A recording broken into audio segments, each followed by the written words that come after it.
Hello everyone. In this video I'll be translating and summarizing the latest Urdu broadcast by Samina Pasha to make it accessible for our English-speaking audience. Let's go through the key developments and insights in Samina Pasha's words. The top story today is a very tragic incident that occurred in Balochistan, where once again Punjabi labourers have been targeted. Along with this, we will also talk about the 26 PTI members who were suspended by the Speaker. It now appears that the matter might soon be resolved through dialogue and understanding. Also today, there's been a major relief for Matula Jan and Asad Tour. A session judge has suspended a magistrate's order, at least regarding 2 YouTube channels which had directed their closure. We will also discuss this. The Senate elections for Khyber Pakhtunkhwa are now scheduled, and already there's a dispute regarding the distribution of tickets. Especially, there are serious reservations being raised about the senators nominated by PTI. Additionally, there's news of another movement being announced. Significant activity has been observed in Punjab regarding this, and we'll inform you about the announcements made. And lastly, we'll talk about the situation in Bara as well. So there's a lot to cover in this vlog. I request that if you haven't already subscribed to the channel, please do so. Now let's begin with the tragic incident in Balochistan. In a region of Balochistan, once again, passenger buses were stopped, passengers were offloaded, and among them, Punjabi labourers were identified through ID cards, abducted, and later brutally murdered. This is becoming a repeated pattern, and yet we see no preventive measures being taken. These events keep occurring, and while we hear condemnations and state assurances that the culprits will be brought under control, that their backbone has been broken, the reality is that within months, a similar tragic incident happens again. It's a sorrowful situation that despite repeated incidents, no preventive action has been taken so far. And now, 9 more labourers have been martyred in the same manner as before. These people from Punjab go to Balochistan for various labour jobs, and whether on their way there or returning, they are intercepted, identified through ID cards, and killed in a brutal manner. What more can be said in detail? This has been discussed many times. Apparently, it seems the aim isn't just to attack soft targets, but rather it appears to be a calculated plan to pit different provinces of Pakistan against each other, to spread ethnic bias and animosity. It seems like a deliberate conspiracy. Heart-wrenching scenes unfold when the dead bodies of these poor workers arrive at their homes. These labourers go from one place to another just to earn a living, and then they meet such tragic fates.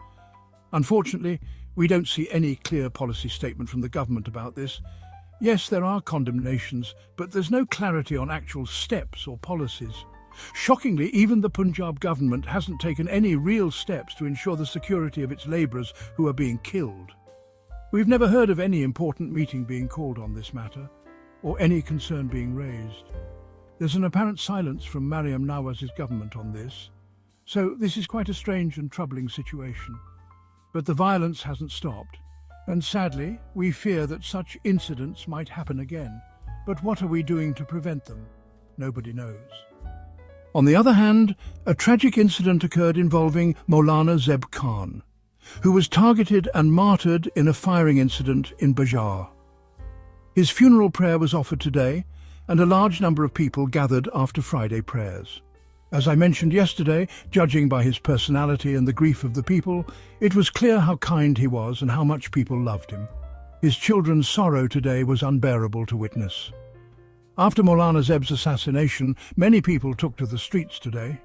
In Bara, PTI organised a peace rally, especially in areas of Khyber Pakhtunkhwa that were formerly part of Fatah. Operations are still ongoing in some form in these areas, and the peace rally was organised in this context. Murad Saeed also mentioned it. Today we saw that a large number of people participated in the rally. Again, I would say the local people are clearly expressing their will again and again through large turnouts. Today, PTI's provincial minister and leader Suhail Afridi gave a meaningful and important speech. He said that if another military operation is launched and people are told, like before, to leave their homes and relocate, they will not comply. If force is used, they will march straight to Islamabad. This is a clear message of resistance.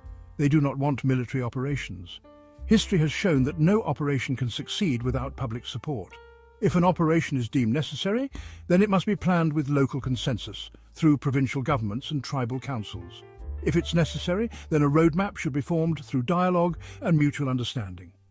Without this, operations will fail, Terrorists are not being controlled, and the local people are now raising slogans against state institutions and disagreeing with their decisions. This situation is certainly not good for the unity and integrity of the state. It is essential to build consensus, and any resolution must come through consultation with elected representatives. Locals believe the motive behind these operations is to gain control over the region's natural resources. They have many concerns. Until these concerns are addressed clearly, no operation will succeed. Without local support and unity, any operation is bound to fail. Otherwise, what we are witnessing is a cycle of attacks. Sometimes civilians die, sometimes military personnel are martyred, sometimes the military responds with bombardments that kill both terrorists and civilians. This is an ongoing, tragic situation that needs to be brought to an end. To do that, political leadership, tribal elders and the general public must be united through consensus before any further steps are taken. Now moving on to another important update. PTI is preparing for a nationwide movement. They claim that this time their protest plan will be very different and much more effective. Today, Ahmed Bachar hinted that there could be a breakthrough tomorrow, possibly revealing part of the protest plan.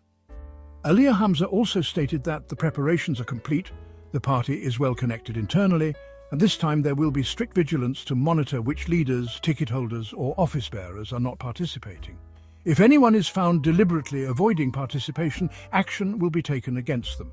Aliyah Hamza has even warned that she herself will take action against such individuals. All eyes are now on the protest plan to see what unfolds. But there's also an important update from Punjab today, the 26 members who were suspended. These are the same 26 members who were protesting against Maryam Nawaz. They were chanting slogans like "thief, thief" and so on. Following that, Malik Sahib suspended them and also sent a reference against them to the Election Commission, requesting that they be de-seated. As I've already discussed this matter in detail before, many people felt that the Speaker was exceeding his authority and that this wasn't in line with democratic traditions. So there was widespread criticism of this move. Even within PMLN, voices were being raised that things shouldn't have gone this far. Yesterday, the Speaker issued a notice saying that he would listen to these members, hear their explanations and meet with them. So today, these 26 members went to see the Speaker, presented their stance, and it's being heard that there will be another session. My guess is that this matter will be quietly settled. The Speaker likely gave them this opportunity so that he could later say that he resolved the issue by giving a warning and that it won't happen again. They've given assurances, therefore he may now withdraw the reference. So this seems like an attempt at face-saving, but will PTI also get face-saving from this? Because clearly, if PTI gives a commitment that it won't protest against Maryam Nawaz, that will be seen as a sign of weakness. Earlier, they were boldly saying that they'd protest regardless of whether they were de-seated or not, that it was their right. Now it's awkward for them to go and offer explanations, even though it's clear that the Speaker didn't have legitimate grounds to de-seat them. Legally as well, many believe that they couldn't be de-seated this way. But anyway, if we look at it practically, it's better to resolve matters through dialogue rather than lose their assembly seats unnecessarily. What remains to be seen is how they behave afterwards. Will they act submissively in front of Maryam Nawaz, or continue with their aggressive stance? So far, we haven't seen PTI give Maryam Nawaz or the Punjab government a tough time in the Punjab Assembly. Only in the past few sessions did they raise their voices and protest. Before that, Maryam Nawaz wasn't even attending, and overall the government wasn't facing much resistance. So now, after all this, we'll see if they back off or stand firm. Today was certainly an interesting day, but my personal guess is that this issue will be quietly closed. Now, coming to PTI's Senate elections in Khyber Pakhtunkhwa, once again disputes have begun over the distribution of tickets. There are 2 or 3 names that are drawing a lot of criticism. One is Mirza Afridi, who is being nominated for the Senate. The fact is, he had publicly distanced himself from the party after the events of May 9th and went against party policy at that time. Later, he rejoined the party, although he hasn't been active on the front foot. Now he's being nominated for a Senate ticket, which is causing major concern among many in the party. People are questioning if it was previously decided that those who left the party could not return until Imran Khan himself allowed it. Then how were some people allowed to become active again? And not just that, they are even demanding positions and now want to become senators. Many believe this is happening because of Barrister Goha and his close ties with certain individuals. That's why tickets are being handed out this way, and he is once again under heavy criticism. Another name drawing criticism is Michal Yousafzai. After PTI Senator Dr. Sania Nishtar resigned, Michal Yousafzai's name is being floated for that Senate seat.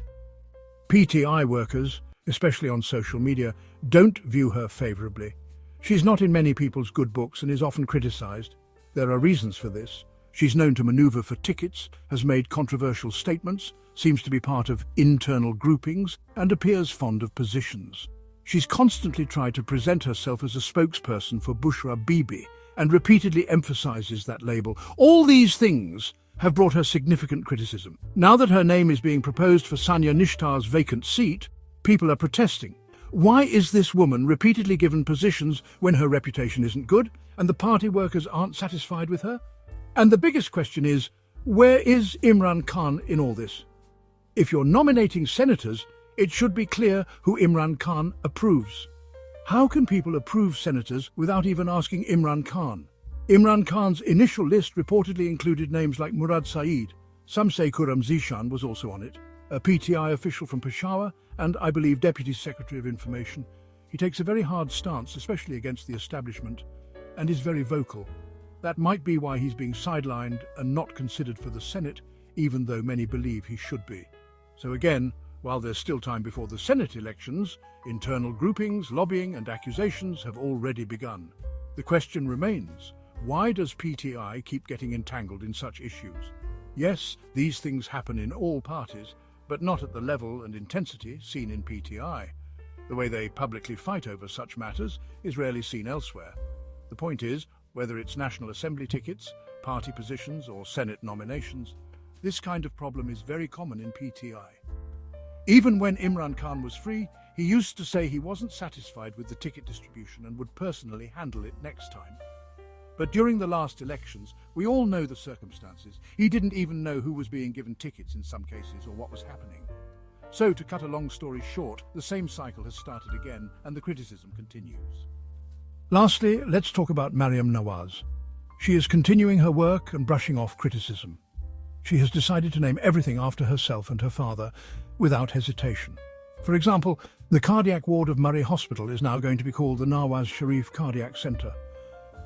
An official notification has also been issued for this. Again, this is something that has been widely criticised before. What more can we say at this point?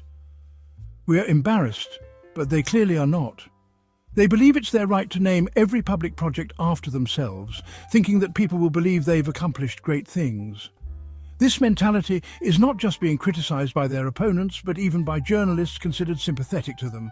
They too are fed up and have started criticising openly.